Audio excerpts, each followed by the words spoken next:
महाराज जी आपके चरणों में कोटि कोटि प्रणाम। महाराज जी रामचरितमानस में छुपाई है, तपबल रचहि प्रपंच विधाता, तपबल विष्णु सकल जगत त्राता, तपबल शंभु करहि संघारा, तपबल शेषु धरहि मही भारा। महाराज जी हम कौन से अपने जीवन में ऐसा तप करें जिससे हमें भौतिक और लौकिक सुखों की प्राप्ति हो और भगवान श्री हरि के प्रिय अपने धर्म में चलने के मार्ग वृत्ति में जो कठिनाइयां आती हैं उनको सहजा, इसी को तपस्या कहते हैं। जैसे आप गृहस्थ धर्म में हो, आपको कोई अलग से अनुष्ठान नहीं करना, आप एक पत्नी का नियम लीजिए, विश्व की किसी अन्य माता बहन की तरफ काम भाव ही ना आने दीजिए, अपनी पत्नी में सिर्फ काम भाव रहे।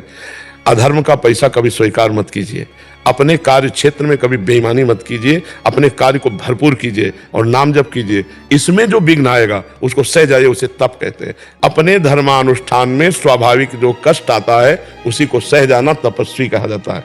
समझ रहे? अपने धर्मानुष्ठान में 3 बजे उठे, स्नान करके बैठ गए, 5 बजे तक भजन किया, फिर ऑफिस की तैयारी की, ऑफिस चले गए, या व्यापार या किसानी जो कार्य, अपने धर्म के अनुष्ठान में जो कष्ट मिलता है उसको सह जाना ही तपस्या कहते हैं। सहना ही, सहनशीलता ही तपस्या है। सह जाना, भूख प्यास गर्मी सर्दी मान अपमान, इन सबको सह जाना ही तप है। तो अब जितना सह पाओ उतने तपस्वी कहे जाओगे। बाहरी आग तो सह गए लेकिन अंदर की कामाग्नि को नहीं सह पाए, क्रोधाग्नि को नहीं सह पाए, मोह को नहीं, अहंकार को नहीं सह पाए। इन अग्नियों को सहो। अपने धर्मानुष्ठान में आंतरिक जो ताप देने वाली अग्नियां हैं इनको सह जाओ, वही बस सबसे बड़ा तपस्वी है। ठीक है जी। हर्षिता पुरी जी देहरादून से। राधे राधे जी राधे राधे। श्री हरिवंश महाराज जी आपके चरणों में कोटि कोटि प्रणाम। महाराज जी पिछले कुछ दिनों से आपकी कृपा से, श्री जी की कृपा से घर में भागवतिक माहौल हुआ है और माता पिता के प्रेरित करने पे मैं नाम जप करना शुरू किया हूँ। महाराज जी आप पूछ रहे हैं कि भाव के बिना नाम जप से भी लाभ मिले? बिल्कुल परम लाभ, अवश्य लाभ मिलेगा। जैसे हमारा चिंतन कहीं और हो, हम भोजन पा रहे हैं तो हमारा पेट भरेगा कि नहीं भरेगा? पेट तो भर जाएगा ना। पेट भर जाएगा कि नहीं भर जाएगा? हाँ, तो हमारा मन कहीं और लगा हुआ है, हम राम राम जप रहे हैं, कृष्ण कृष्ण जप रहे हैं, तो हमारा काम हो जाएगा। हमारी भगवत प्राप्ति की यात्रा चल रही। दूसरा उदाहरण, जैसे अग्नि में दाहिका शक्ति है, जलाने की शक्ति है। प्यार से छुओ तो जल जाओगे, श्रद्धा से, अश्रद्धा से, या कोई छुआ दे, उसमें जलाने की शक्ति है, दाहिका शक्ति, वो तुम्हें जला ही देगी। जहर में मारने की शक्ति, श्रद्धा से पी जाओ या धोखे से पी जाओ या कोई जबरदस्ती पिला दे, तुम मर ही जाओगे। ऐसे नाम में अपार शक्तियां हैं। भाव कुभाव अनख आलसहु, नाम जपत मंगल दिशि दसहु। परम कल्याण हो जाएगा, मन लगे न लगे। मन लगे या ना लगे, जब हम नाम जप करेंगे तो सब स्थितियां अपने आप आ जाएंगी। हम आपको प्रमाण देते हैं कि जो सीधे राम नहीं कह पाते थे, वो बहुत बड़े ग्रंथ के रचयिता हुए, जो हमारे सनातन धर्म का इतिहास है। तो यदि हम भाव से जपें या कुभाव से जपें या श्रद्धा से जपें या अश्रद्धा से जपें, नाम अपना प्रभाव दिखा के रहेगा। जैसे जहर में मारने की शक्ति, अमृत में अमृतत्व शक्ति है, अग्नि में जलाने की शक्ति, दाहिका शक्ति। ये जब प्राकृतिक अपने भाव को नहीं छोड़ पाते तो नाम अपनी महिमा को कैसे छिड़ देगा? विवश हो जाकर नाम सुमिरे, विवश होकर भगवान का नाम ले ले तो गोपति भव सागर करे। और सादर सुमिरन जे नर करे, अगर कोई सादर सुमिरन करे तो नाम ले तो भव सिंधु सुखाही, करो विचार सुजन मन माही। भगवान का नाम संसार समुद्र ही सुखा देता, न नौका की जरूरत है न नाविक को नाव खेने वाले की जरूरत। नाम ले तो भव सिंधु सुखाही। नाम अपार महिमा में है। आपका मन लगे न लगे, भाव बने न बने, जिह्वा से नाम का स्पर्श हो रहा, सब काम बन जाएंगे। जैसे 2 लकड़ियों के घर्षण से अग्नि पैदा हो जाती है, अरण्य मंथन, ऐसे ही राम नाम या कृष्ण नाम, राधा नाम, हमारी जिह्वा, इन दोनों का घर्षण होता रहे, राधा राधा राधा राधा राधा, इससे दिव्य शक्ति प्रकट हो जाएगी। सब अध्यात्म का ज्ञान हो जाएगा, सब अध्यात्म की वृत्तियां आ जाएंगी। एडवोकेट परीक्षित शर्मा जी दिल्ली से। महाराज जी आपके चरणों में कोटि कोटि प्रणाम। प्रभु जी आपके द्वारा दिए गए भागवतिक उपदेशों से मन का भय समाप्त हो गया है। प्रतिदिन राधा नाम जप करता हूँ। इसके पश्चात यदि कोई बदमाश या अपराधी आता है तो उसके केस को नहीं लेता, किंतु कई बार आपराधिक प्रवृत्ति के लोग मुझे पहचानकर भोला बाला बनकर, शराफत का चोला ओढ़कर, खुद को किसी मामले में झूठा फंसा बताकर मुझसे केस दे देते हैं। मुझे बाद में पता चलता है कि वो व्यक्ति वास्तव में गलत था। तब तक हमारे द्वारा उसकी हर संभव मदद की जा चुकी होती है। ऐसे में हमारे द्वारा किया गया ये कर्म भगवत प्राप्ति में बाधा बनेगा? अब उसकी काट हम आपको बता रहे हैं। जब कोई ऐसा व्यक्ति आवे, तो मतलब कोई भी व्यक्ति आवे, अब आपको पूरी काट बता रहे हैं। कोई भी व्यक्ति आपके सामने आवे तो आपकी अगर मानसिकता में आ चुका है फ्रॉड है, तो पहले ही आपको संकेत हो चुका है, आप बचेंगे, क्योंकि बच रहे हैं। आप नहीं जान पा रहे तो सबसे पहले उसमें भगवत भाव कीजिए कि हे प्रभु, आप इस शरीर में परमात्मा रूप से विराजमान हो, आत्मा रूप से विराजमान हो। मैं अज्ञानी जी हूं, आप हमसे सहयोग मांगने आए और हमारा वकील का जो कर्तव्य है वो कर्तव्य कर्म करें। प्रभु आप सही है या गलत मुझे बिल्कुल पता नहीं, आप चाहो तो मुझे बता सकते हो, अंदर से प्रार्थना। और यदि आप संकेत नहीं करेंगे तो अब मैं अपने कर्तव्य के अनुसार इसका सहयोग करने जा रहा हूं, मुझे दोषी न ठहराया जाए। अंदर की बात है, कहने की कुछ बात नहीं। कितना भी बड़ा केस होगा, चूंकि आपने पहले भगवान से प्रार्थना की, सबका न्याय भगवान करने वाले, तो आप गलत नहीं माने जाएंगे। ईमानदारी से यदि आप ऐसा करोगे तो आपका जो कर्तव्य कर्म है वो आपको नीचे नहीं गिरने देगा, क्योंकि आपने पहले भगवान माना है। और भगवान है, जैसे पंखा बिना बिजली के नहीं चल सकता, हाइड्रोजन बिना बिजली के नहीं जल सकता, ऐसे ही बोलना, देखना, चलना फिरना जो हो रहा है ईश्वरी शक्ति से हो रहा है। सबके अंदर ईश्वर का पावर विराजमान है, तो हम उसी पावर को पहले प्रार्थना कर दें, तो आप कभी छल कपट हो जाने पर भी आप फंसेंगे नहीं। आपके ऊपर दावा नहीं पेश किया जा सकता, क्योंकि भगवान से आपने डायरेक्ट पहले बात की है। भगवान सुन रहे हैं आपकी बात, अंदर ही बैठे, जहां से बात उठती है वहीं भगवान सुन रहे हैं। तो हमारी बात मान गया, अब आपको कोई फंसाव नहीं रहेगा। अगर दिमाग में आ जाता है आदमी फ्रॉड है, तो आप ले ही नहीं रहे। अगर हमारे दिमाग में नहीं आ रहा तुम पहले कि भगवान इसके अंदर भी है, एक सेकेंड, और हे भगवान, यदि आदमी जो बाह्य आचरण से और आप उसके अंदर बैठे हैं, तो या मुझे संकेत कर दीजिए, नहीं अब आप जिम्मेदार होंगे, अब मैं अपने कर्तव्य का पालन करने के लिए इसका सहयोग कर रहा हूं। खत्म खेल, पक्की बिल्कुल सिद्धांत की बात समझ लो, आप कहीं फेल नहीं होंगे। ठीक है। राधे राधे महाराज जी, मैं 13 वर्ष की थी जब मेरे मम्मी पापा का अलगाव हो गया। घर में झगड़े और टेंशन की वजह से मेरे अंदर एक डर सा बैठ गया कि मुझे सब कुछ नेगेटिव नजर आता है। मेरे रिश्ते चाहे कितने भी अच्छे क्यों ना हो, मुझे तब भी यही लगता है कि मेरे साथ अंत में कोई नहीं रहेगा। मुझे ऐसा लगता है कि मैं जीवन में कुछ हाँ ठीक है, अच्छा है, कोई गलत नहीं है। अब हम इसको सही रास्ते में लाएं, जैसे हमारे कि कोई मेरा नहीं है, सब स्वार्थ में है, तो कोई तो मेरा है ना, हम उसकी खोज करें। जो हेतु रहित जग जुग उपकारी, तुम तुम्हार सेवक असुराजी। भगवान और भगवान के प्रेमी भक्त, जो वास्तविक भगवान के प्रेमी भक्त हैं, वो सदैव हमारे हैं, वो स्वार्थ रहित है। नहीं तो सुर नर मुनि सबकी आ रीति, स्वार्थ लाग करे सब प्रीति। और तुम तुम्हार सेवक असुरारी, स्वार्थ रहित जग जुग उपकारी। इस संसार में जुग माने दो केवल परोपकार की भावना, केवल भगवान और भगवान में डूबे हुए भगवान के भक्तजन।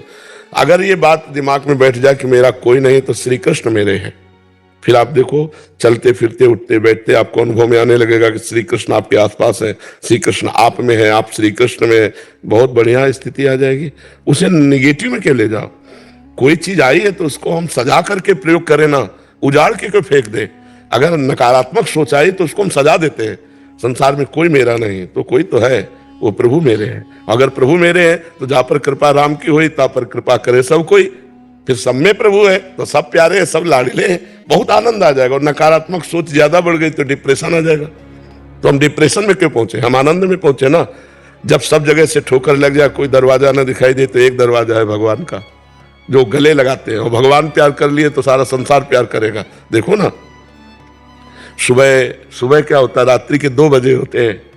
कभी कभी शरीर की अस्वस्थता मत लगता है कि यार आज मैं नहीं जा पाऊंगा, लेकिन ये ध्यान कहाँ से लोग आए होंगे, केवल वो एक बार तो फिर निकल पड़ते हैं।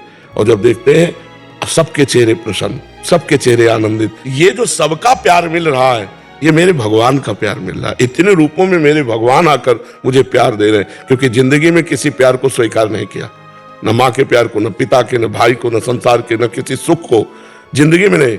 तो भगवान इतने रूपों में प्यार देते हैं, बच्ची बच्चा बूढ़ा, कोई नाच रहा है, कोई रो रहा है, कोई आनंदित हो रहा है, कोई मतलब हर एक दृश्य अलग होता है। तो हृदय आनंदित रहता है कि भगवान इतने रूपों में हमें प्यार दे रहे हैं। तो हम निगेटिव को पॉजिटिव में बदले, प्रभु के सिवा मेरा कोई नहीं। तो प्रभु जब प्यार करने लगेंगे तो सब रूपों में प्रभु प्यार करने लगेंगे, फिर निगेटिव रह ही नहीं जाएगा।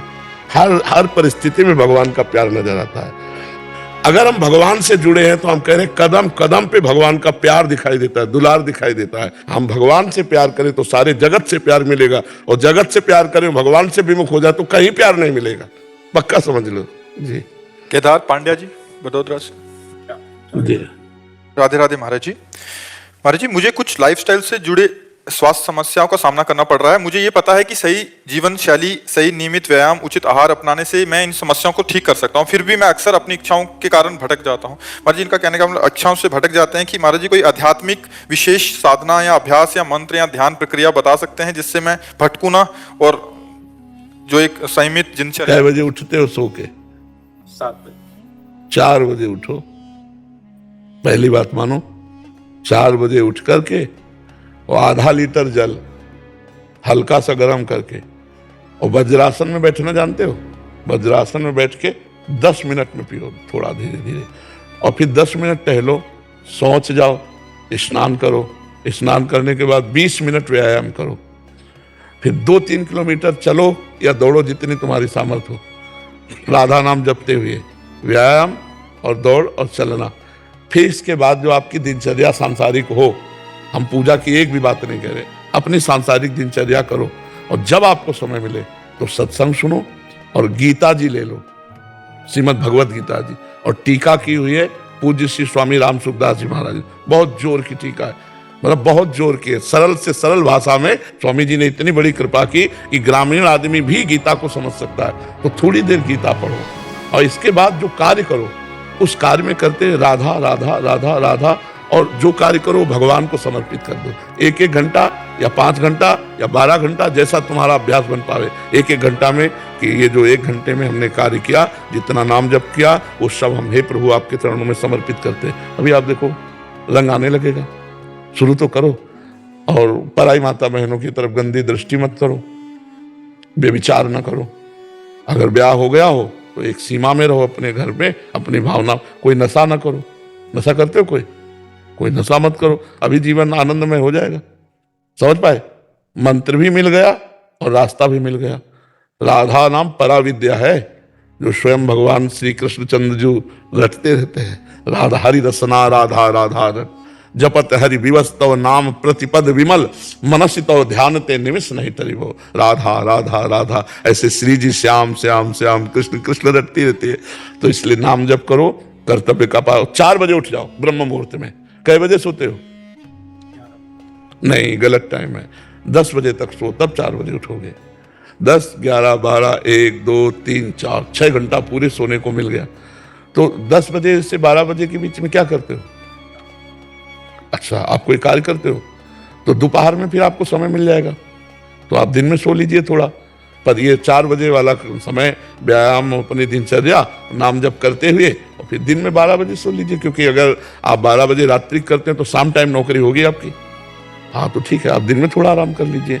खान पान देखो, शरीर स्वस्थ है तो धर्म भी होगा, अध्यात्म भी होगा, और लोकवत कार्य भी हो। और शरीर अस्वस्थ है तो क्या हुआ? जो सूर्य उदय होते हुए अपनी चारपाई में सैया में है, उसकी आयु, श्री, स्वास्थ्यता, आनंद, स्मृति सब अपहरण हो जाती है। और आज प्रायः ये नियम बना लिया गया है 12-1-2 बजे सोना और 10-11 बजे तक सुबह सोते रहना। 12-1 बजे 2 बजे रात्रि के शयन करना और सुबह 11-12 बजे तक सोना। ऐसा सुनते हैं हम। ऐसा ही है? हाँ, क्योंकि प्रायः सूर्य उदय के पहले अगर हम पूछे कि कितने लोग उठते हो तो शायद है कि 2-4 लोग, तो काफी लोग उठते हैं। अच्छा, एक आए महाराज जी, वो कह रहे कि मैं 4 बजे उठने लग गया। आसपास वाले कहने लगे क्या हो गया तेरे को, क्या हो गया तेरे को। घर वाले कह रहे तुम हमें भी सोने नहीं दे रहा। बोला 4 बजे उठ रहा है, 4 बजे इतना अंधेरा। 4 बजे या 4 बजे तो सत्संग होता है। हम तो धन्य मान रहे हैं भारतवासियों को, भैया इतनी ठंडी में रोड में आके खड़े हो जाते हैं। सर्दी का समय है, ना कोई आग ना कोई कुछ, और कहां से लोग आते हैं, और छोटे छोटे बच्चे, नवजात शिशु, माताएं, बहनें। हम तो प्रणाम करते हैं कि भारतवासियों को कि इतनी श्रद्धा एक साधु के प्रति, ये उनकी श्रद्धा नमन करने योग्य है कि ऐसी सर्दी में रात के हम 2 बजे निकलते हैं, वो पहले खड़े होते हैं। इसका मतलब वो 12-1 बजे से खड़े होंगे, तब कितनी बड़ी श्रद्धा है। सर तुम्हारे जी रोड के साइड में सो जाते हैं कि जैसे कुछ बजेगा उठ जाएंगे। बिल्कुल बिल्कुल बिल्कुल। ललित कुमार जी हिमाचल से। राधे राधे महाराज। राधा वल्लभ श्री हरिवंश महाराज जी, प्रभु जी आप श्री जी के मुख से सुना है कि दुख में जीव परमात्मा के अधिक निकट होता है। महाराज जी, हम दुख की कामना तो नहीं कर सकते, इसलिए अगर जीवन में सुख है तो हम प्रभु की निकटता के लिए वही दुख वाला भाव कैसे अनुभव कर सकते? नहीं तो सुख क्या है आप हमें बता दो। क्या अच्छा खाना सुख है? क्या अच्छे कपड़ा पहनना सुख है? क्या अच्छी पोजीशन में पद में हो इसे सुख कहते हो? क्या बैंक बैलेंस है इसे सुख कहते हो? या महंगी गाड़ी में चलते हो इसे सुख कहते हो? ये सुख है? अभी तो जैसे गांव के लड़का ना जब गुड़ बनता है ना और उसका सीरा चाटने को पा जाते हैं तो नाचते हैं, अगर कहीं रबड़ी पा जाए तो सीरा की तरफ देखेंगे नहीं। अभी सुख को जाना ही नहीं। अच्छा बताओ, अभी शरीर छूटे, क्योंकि मृत्यु लोक है, कभी छूट सकता है, तो ना तुम्हारा शरीर जाएगा, ना तुम्हारी गाड़ी जाएगी, ना बैंक बैलेंस जाएगा, ना पद प्रतिष्ठा जाएगा, ना कोई व्यक्ति जाएगा। आप अकेले शरीर छोड़कर, पूरा दुख ही दुख हुआ कि नहीं हुआ? पूरे जीवन जो कमाया उसमें कुछ नहीं ले जा रहे हो। ये लोग ऐसा खतरनाक लोग है कि इस लोग से जब जाता है ना तो कपड़ा तक उतरा कर भेजा जाता है। ये कपड़ा ही है जीव का। वसाम से जीर्णानि यथा विहाय नवानि गृह्णाति नरोपराण। ये कपड़ा ही है। दुनिया में लाखों का मेला जुड़ा, हंसा जब जब उड़ा तो अकेला उड़ा। अब बताओ, दुख नहीं है? सच्चिदानंद भगवान को भूल करके भोगों में तुम सुख मान रहे हो, ये कितने बड़े दुख की बात है। भगवान ने यहां लिख दिया, पूरा पोस्टर लगा के रच के, दुखालयम अशाश्वतम। लिखा कि नहीं लिखा? संसार को क्या लिखा? दुखालयम अशाश्वतम। और आपको सुख मिल रहा है, मतलब आप धोखे पे हो। जिसे तुम सुख समझते हो सुख नहीं, सुख की छाया है, समझ पड़ती नहीं है, मेरे गिरधर की माया है। समझ नहीं पा रहे हो। दुख योनयः, भगवान कह रहे दुख योनयः, और उसे हम भोग कर सुख मान रहे हैं, मतलब बुद्धि खराब है। अभी यही दुख है, सबसे बड़ा यही दुख है, जिसे हम सुख समझते हैं। ये सुख नहीं, सुख की छाया है। अरे माना आप बड़े मौत से जी रहे हो, कोई आपको परेशानी नहीं, लेकिन सबसे बड़ी परेशानी आने वाली है मृत्यु, जो तुम्हें सबसे अलग कर देगी, तुम्हारी पत्नी से, प्रिय पुत्र से, प्रिय शरीर से, प्रिय मकान से, हर प्रिय वस्तु से। उसकी समस्या का समाधान क्या है? सोचो उसकी समस्या का। तो अभी तुम्हें जलन पैदा हो जाएगी, जिसे तुम सुख समझते हो उसके प्रति जलन पैदा हो जाएगी और दुखद लगने लगेगा। नहीं, जो भगवान का विस्मरण करा दे उसे सुख नहीं कहते हो, तो घोर दुख है, वो तो बड़ी हानि है। जो भगवान का हनुमंत विपत्ति प्रभु सोई, जब तो सुमिरन भजन। यहां कुछ अच्छा लगे, बुद्धि खराब है। स्वप्न में बढ़िया लड्डू छान रहे और जगे तो ना भूख मिटी और ना लड्डू मिले, है ना? ये स्वप्निक है। जब शरीर छूटेगा तो कुछ नहीं है तुम्हारे पास। इतना लंबा समय दिया गया था, 70 वर्ष 80 वर्ष, कि जाकर भगवान का भजन करके भगवत प्राप्ति कर लो, लेकिन भोगों में रम गए। हमारे पास कौन सा सुख है जो स्थायी हो? आप बोलो, सुख कौन सा है? अरे जब सोए तब मुझे इस जागृत के सुखों का सानिध्य नहीं था, तो झूठे हुए ना। और जब जगे तो स्वाप्निक सुखों का सानिध्य नहीं था, तो वो झूठा हुआ ना। ये दोनों झूठे। उमा कहूं मैं अनुभव अपना, सत हरि भजन जगत सब सपना। सपने के सुखों में आप सुख मान रहे हो, सपने के सुख दुख को सुख मान रहे हो। यही अज्ञान है, यही दुख है, जो आप सुख को सुख ना मान करके सुख की छाया को सुख मान रहे। किसमें सुख है? आप बोलो, अभी आपको ले चलें कि चलो भाई अब समय आ गया, अब बोलो आपके पास क्या है? अगर नाम जप किया है, कृष्ण राधा हरि राम, तो आप गर्व से फूलोगे कि है हमारे पास। और अगर नाम जप नहीं किया है तो यहां का कुछ नहीं जाना। ये सब कोई अच्छे से समझ लो, चाहे जिस पद में हो, चाहे जिस प्रतिष्ठा में हो, यहां कुछ नहीं जाना। जहां सांस रुकी तो हर डिग्री और हर इनाम और हर यश मिट्टी में मिल जाएगा, और आप अपने कर्मों का भोग जैसा किए हो, शुभ अशुभ, नरक स्वर्ग को भोगोगे। इसलिए नाम जप करो भयभीत होकर। भयभीत होकर मरना है, सब छूटना है। ये दो शब्द याद कर लो, मरना है और सब छूटना है। तो जब अच्छा भोजन पाओगे तो याद आएगा मरना ही है। तो नहीं खान पान ते ही भावे है, नहीं कोमल वसन सुहावे है, सब विषय लगे ते ही खारा है, और हरि आशिक का मग न्यारा है। ब्रह्मादिक के भोग सब विषम लागताई। अभी आनंद आने लगेगा भगवान का जो लिखा हुआ है इसके। जैसे दुकान में लिखा हो औषधालय, दुकान में लिखा हो पुस्तकालय, और आप वहां जाकर के बोलो, मान लो पुस्तकालय में जाओ, बोलो 100 ग्राम मिठाई दो। तो पागल हो क्या तुम? यहाँ पुस्तकालय है, औषधालय में जाके कौन 100 ग्राम मिठाई दो? तो इसका नाम भगवान ने रखा है दुखालयम अशाश्वतम। इसमें दुख ही दुख परिणाम में मिलेगा, और जो भी मिलेगा यहाँ वो अशाश्वत नाशवान, छूट जाने वाला है। या छूट जाने वाले के प्रति इतनी मेहनत, और जो पास जाना है बोले मन नहीं लगता उसके लिए। यही दुख है, यही दुर्दशा है। इसलिए नाम जब करो, ये सुख नहीं है। इनके प्रति घृणा बुद्धि करो कि ये हमारे मन को फंसा के केवल समय नष्ट किया जा रहा है, ये सुख नहीं। राधा राधा राधा कृष्ण कृष्ण कृष्ण, जो नाम प्रिय हो खूब नाम जप करो। समझ रहे? दुख तो है ही है, आकांक्षा क्या करे? सबसे बड़ा दुख आ रहा है भैया, अगर फांसी की सजा को तुम्हें बता दिया जाए कि कल 12 बजे फांसी होगी और विश्व के सारे सुख तुम्हें दे दिए जाएं और कहा जाए भोगो, और अगर तुम्हें सुख मिल जाए तो मुझे बता दो, नहीं मिलेगा, क्योंकि तुम्हें फांसी का फंदा हर सुख में दिखाई देगा।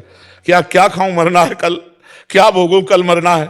अरे फांसी वाले को तो कल पता है 12 बजे मरेगा, अपने को अभी नहीं पता है कि हम एक शब्द के बाद अगला बोल पाएंगे कि नहीं, अपने तो और संदेह में है, नहीं है। इसलिए अपने को तो बहुत सावधान होकर हर समय निरंतर नाम जप करना है, निरंतर भगवान का भजन करना है, ठीक है ना। हम दुख मांगे नहीं, बिना मांगे मिल गया है ये दुख ही है, दुखालय व शाश्वतम, संसार दुख ही है। देखो, अगर सूकरी विष्ठा खाती है ना, और उसको बैकुंठ जाने के लिए प्रहलाद जी ने कहा कि भगवान नरसिंह जी कह रहे जिसको ले आओ उसको चलेगी बैकुंठ, तो उनका बैकुंठ में ये मिलेगा? बोले ये तो ले मिलेगा, बैकुंठ में कहां मिले? बोले नहीं जाला बैकुंठ। समझ रहे हो, इतनी आसक्ति प्रबल भोगों की है कि भगवान और भगवान के परम पद का जीव विषयों के लिए त्याग कर रहा है। नाली के कीड़ा को यदि अमृत के कुंड में डालने ले जाओ तो वो बुरा मानेगा, वो नाली में ही रहना पसंद करेगा। ऐसी भगवान की प्रबल माया है। ये तो बड़े भाग्यशाली जो संत समागम के द्वारा अपनी बुद्धि को पवित्र करके भगवान में लगा रहे हैं। नहीं, जहां है वहीं अच्छा लगता है। ये जीवन नहीं है, ये जीवन नहीं, ये मृत्यु है। जिन हरि भगत हृदय नहीं आनी, जीवित सब समान ते प्राणी। जीता हुआ मुर्दे के समान वो व्यक्ति है जिसका भगवत चिंतन नहीं चलता, जो नाम जप नहीं कर रहा है। बहुत जीवन का सार है नाम जीवन। नाम जप जितना कर लो उतना आनंद है। हम सब शास्त्रों का सार बार बार कहते हैं नाम जप। ये कलिकाल मलायतन मन कर देख विचार, श्री रघुनाथ नाम बिन नाहिन आन आधार। कलयुग केवल नाम आधारा, सुमिर सुमिर नर उतरे। खूब नाम जप करो इस समय। यज्ञ व्रत और साधन योग सांख्य सब नहीं, नाम जप करो, भगवान नाम कीर्तन करो, भगवत कथा सुनो, और दूसरों का अपकार मत करो, दूसरों का अहित मत करो। बस इसी से भगवत प्राप्ति हो जाएगी, ठीक है।